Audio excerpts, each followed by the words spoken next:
জেলায় জেলায় একের পর এক ভুয়ো ভোটার। ভোট ধরতে নেত্রী নির্দেশে এবার বাড়ি বাড়ি যাচ্ছেন তৃণমূলের নেতা মন্ত্রীরা। এবার আরো চাপ বাড়াতে কমিশনে নালিশ। সিইও অফিসে অভিযোগ তৃণমূলের প্রতিনিধিদের। কমিশনে সুব্রত ফিরহাদ, অরূপ চন্দ্রিমা, জয়প্রকাশরা।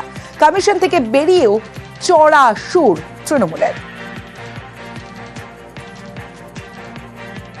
বাংলার ভোটকে অনৈতিকভাবে প্রভাবিত করার জন্য বিজেপি যে চক্রান্ত করেছে, ভুয়ো ভোটার আনা, ভুতুরে ভোটার দেওয়া এবং একই এপিক কার্ডের বিভিন্ন রাজ্যের সেই ভোটারগুলোকে নিয়ে এসে আমাদের এখানে ভোটটাকে একটা প্রহসনে পরিণত করার চেষ্টা করেছে। যখন অনলাইনে কেউ অ্যাপ্লাই করবে, বিএলও এবং বিএলআরওর মাধ্যমে ফিজিক্যাল ভেরিফিকেশন করতে হবে।